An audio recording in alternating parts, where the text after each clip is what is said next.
Bismillahirrahmanirrahim. Assalamu alaykum. Doktor Necip El-Keylani'nin Türkistan Keçilleri namlı tarixi romanının Uyg'urcha tercümesi. Tercüm qılğıcı Roşangul Abdülüm, Çeşmizulal. Neşr qılğıcı Saja İslam Tədqiqat Mərkəzi. Məsul muharrir Doktor Abdülaziz Rahmetullah. Beg'ishlama. Ushbu tercüme romanını ana vatan muqaddas Sharqiy Turkistonning hurlik uchun barliqini fido qilgan aziz shahidlarimizning pak ro'yiga, kishan taqaqlar irodasini sundira olmagan azmatlarga, tog'larni makon tutgan, bo'shashmagan, bosh egmagan kurashchan mujohidlarimizga, ilgari ketganlarga, ketayotganlarga, kelajakda ketguchilarga, shahidona aziz diyorga, Sharqiy Turkistonning eng chet yaqinlariga, erlariga, ayollariga, oqsoqollariga va o'smirlarga, har bir g'ururliq hur qiz o'g'loniga, aziz Turkistonning qissasini butun dunyoga anglatgan Mustafa Murad Hazratga, Necip El-Keylaniga, shularning hammasiga bag'ishlaymiz. Sajiya.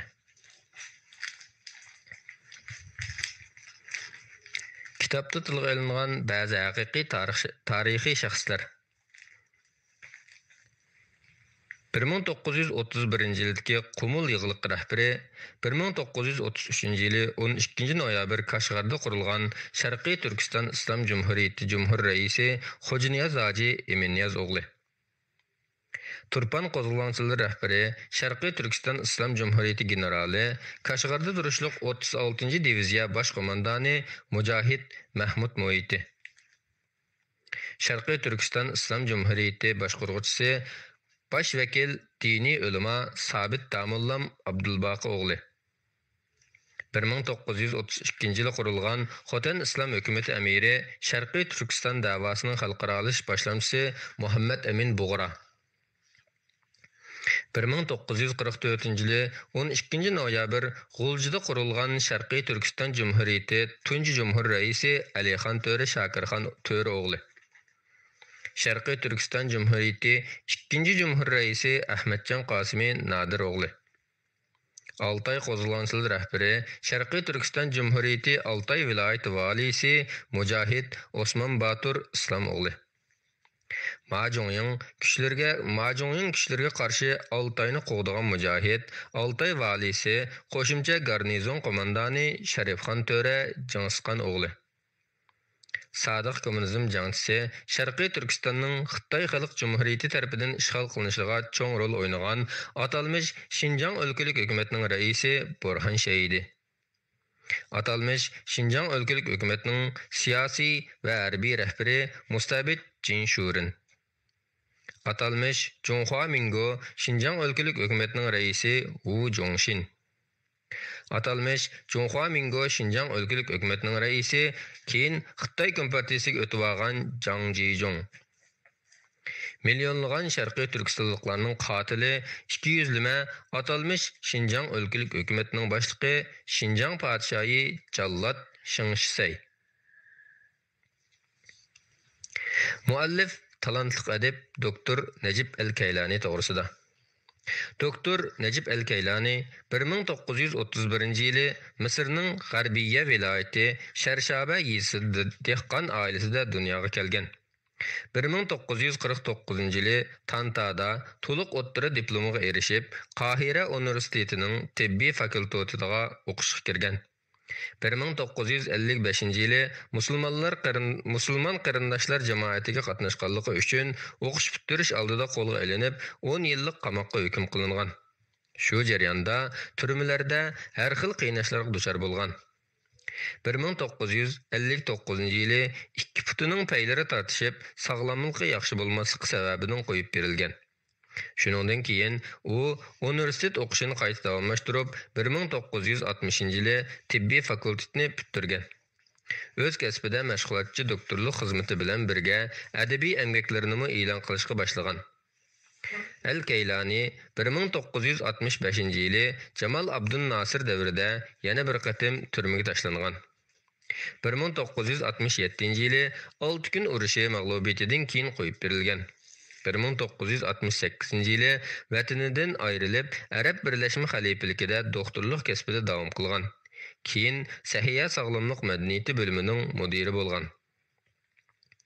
Keylani 24 yillik muhojirat hayotidan keyin 1982-yili Misrga qaytgan va oxirgi kunlarini savr chidam ishida rak kasli bilan elishib o'tkazgan. 1995-yil 7 mart kuni vafot bo'lgan va ona vatani Misrda dafn qilingan. Necip el-Keylanining turmalarda tortgan mushaqqatlari uning zulm va zo'ravonlikni o'chkirish, mehr-muhabbat, keng qo'rsoqlik va insoniyatni hurmatlash qarashlariga cho'ng ta'sir ko'rsatgan. Shu jihatdan bu yuksak insoniy xarakter uning butun adabiyotiga singib ketgan. U ijodiyatlarining mo'l, sarxil va yorqinligi jihatdan hozirgi zamon islomcha adiblarning oldingi qatorida turadi. U roman, proza, she'r, obroz, obzor, fikir ideya va tibobat sohalarida 70 dan ortiq kitob yozgan bo'lib, yozmalarining hammasida erkin parvoz qiluvchi talantli adib, shundaqla yaxshilik, fazilat, keng qo'rsoqlikdan iborat insoniy va islomiy qimmat qarashlarga chaqirg'uvchi edi. Adib Keylani din bilan fan, adabiyot orasida hech bir to'qinish yo'q. Agar bor deyilsa, islomga o'chmanlik qiladigan yoki islomning keng shariatini tushunmaydigan kishilar o'ydirib chiqargan to'qinish bor. Chunki islom fanga, adabiyotga qarshi turmaydi, balki uni targ'ib qiladi. Musulmon degan ruh va tandan iborat bo'lib, islomiy adab axloqlardan chiqib ketmasala, ruhiy va tinining arom va huzur elishini rad qilmaydi deb qaraydi. U nihoyat xushbichim va kamtar bo'lib, mutabassim, illiq chiroy, salmoq, kam so'z, yiroqni ko'rar, go'zal kelajakka ishonadigan, sog'lom logika, ravon uslub qatorliqlar uning har holatida, hatto qop-qorong'u kamerlardimi, zolim jallodlarning qamchilari ostidami uningdan ayrilmaydigan sifatlar edi. Adib Keylanimu Misrlik boshqa isil qarindoshlariga o'xshash yumoristik edi. Uning so'zlari, leksiyalari va yozmalarining hammasi yumoristik edi. U o'zining ijodiyat hayoti haqida mundoq deydi: "Men hayotimni shoirlik bilan boshladim. Faqatla she'r yozatdim. She'rlarimning ko'pinchisi siyosiy va hissiy she'rlar edi. Keyin hikoya romanga yo'tkilib, 2-Dunyo urushi mezgilini va uning Misr jamiyatiga, bo'libmi Misrning yezi sahrolariga bo'lgan ta'sirini ifodalaydigan Uzun yo'l degan romanim bilan Ma'arif ministrligining bir musobaqasiga qatnashdim. Bu mening tunji urinishim edi. Tunji urinib ko'rishim edi. Natijada turmada turib mukofotga erishdim. Ta'limga romandagi ismim taxallus va shifr bo'lg'achqa, romanning bir mahbusning ekanligi faqat natija e'lon qilingandan keyin oshkorlandi. Arab va islom jamiyatining masalalarini tadqiq qilish haqida bir bo'lik qisqa hikoyalarni yozdim. Masalan, Arzul Anbiya, payg'ambarlar zimini, Qudusda namoyon bo'lgan Umar, Turkiston kechalari, Shimol giganetlari, Jakarta qizi qatorliqlar. Ahli salib urushlari haqida va'da qilingan kun romanini, islomning tunji davri haqida Hamzaning qotil romanini yozdim. Allohning dini uchun xizmat qilish mas'uliyatini har musulmon o'zining imkoniyati, iqtidori va kuchiga beqib o'rinlaydi. Adib va shoir doktor el-Keylani haqiqatanmi yaxshi yozuvchi edi. U o'zining adabiyotini dini uchun va dunyoning har yeridagi mazlum musulmon qarindoshlari uchun xizmat qildirgan edi. Uning hikoya romanlari, dramalari va she'r adabiyoti, hatto uning tibbiy kasbi hammasi Allohning roziligini ko'zlaydigan, islom va musulmonlarga izzat, musulmonlarning vatanlari uchun hurriyat va istiqlol talab qiladigan mushu cho'ng nishon va mushu buyuk g'oya uchun edi. Keylani islomning fikr ideyalarini go'zal yo'sinda o'ttirib qo'yib, islom tarixi va musulmonlarning realligini to'g'ri islomiy tasavvur bilan tushuntirgan utuqliq adiblardan bo'lib, bu hol xususan yosh o'g'il qizlarning, umuman butun musulmonlarning ko'ngillarida yaxshi ta'sirlarni qoldirdi.